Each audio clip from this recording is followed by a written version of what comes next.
So we'll start with Twixtor, since that's what was used on that music video. And Phil, if you could make my screen a little bigger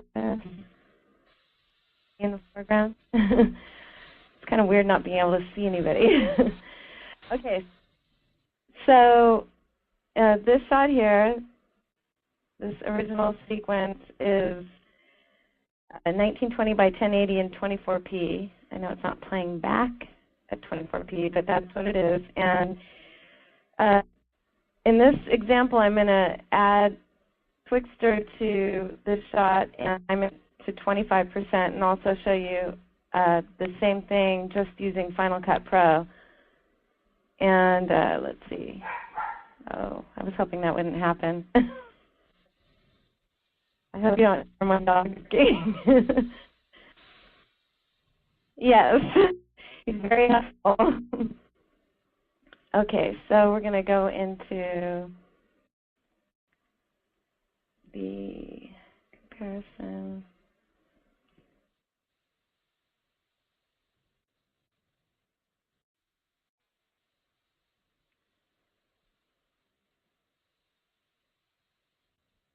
Okay, I'm just gonna. Okay, the one on the left stutters, and it shows you the comparison of the two. That's because we use our proprietary motion tracking technology, and we just get a better result based on that. And we can use speed percentage or frame number to do Twixtor retiming. So we're going to go ahead to the next one, to Real Smart Motion Blur.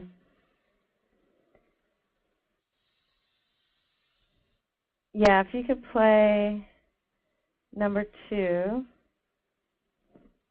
Come my lady, come my lady, you're my butterfly. Sugar, baby.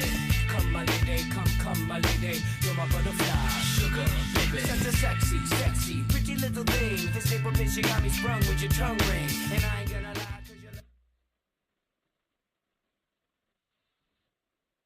Okay, our motion blur applies a more natural looking blur because it tracks every pixel on every frame, and then Real Smart Motion Blur has the ability to set variable amounts of blur, and it also can remove blur from a clip. And the filter works by calculating the motion between 2 successive frames within a clip, and then it applies the blur based on the motion it calculates. It works really well on live action, like you just saw in that video, and also on hand-drawn animation and stop motion. So I'm going to show you how it works. Here's the filter menu, and it's pretty simple. You basically have just variable amounts. You have this little slider here, and you can just put whatever amount of blur you want, and then you just hit render.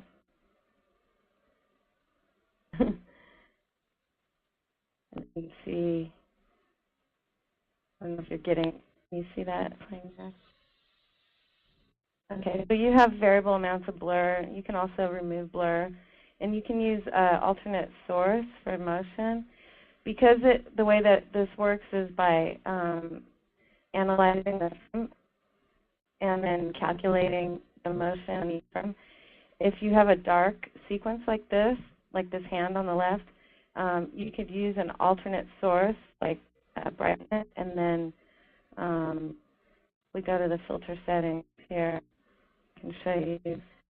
You can just take the brightened shot and put it in here, and then what it'll do is look at the brighter shot when it calculates the motion. So you'll get a lot better motion blur with a alternate source if you have dark footage.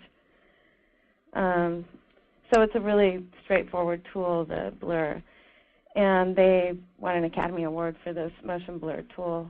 So let's take a look at number 4, clip number 4. This is applying Real Smart Motion Blur to stop motion animation.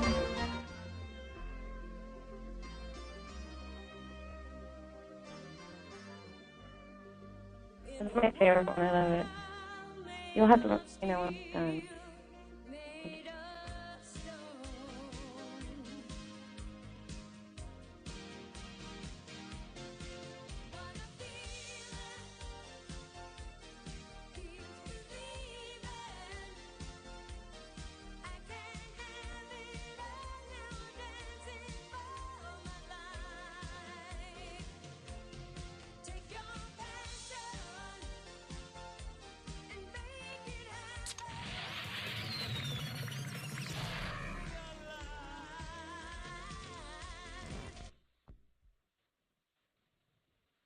Yeah, it's my favorite. That particular company did a few different ones. Patrick Boivin is the guy's name. They're really all very funny. We're going to move along to denoise. Obviously, I'm just going quickly here, but in denoise, we have this tool really makes it easy to remove excessive noise, and also you can get rid of frame-to-frame defects like dirt as well as noise, because it averages between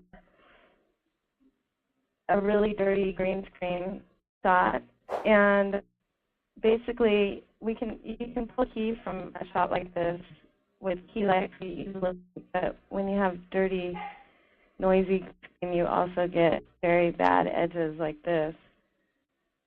And also you can see it's really inside. So the best thing to do is to run it through denoise prior to pulling the key, and then you can get a nice clean edge like this one. And if you want to show the comparison, which is number 6. And what makes our denoise slightly different than what others do is that we don't just compare the same pixel in the next frame. We actually try to find out where the next pixel should be by doing motion estimation. And then we can reduce the noise without blurring over edges, unlike a simple blurring would do. So if you have sharp edges, it keeps them pretty sharp.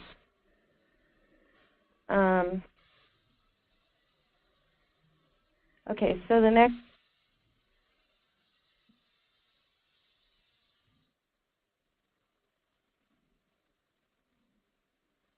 now we're going to do the fields kit, and the reason I'm showing this, it's not really a glamorous tool, but I was at a Final Cut Pro user group meeting here in LA, and they were all asking about a good way to do lacing in Final Cut Pro, because there really isn't a good way to do it in there. And so basically the way that we do it is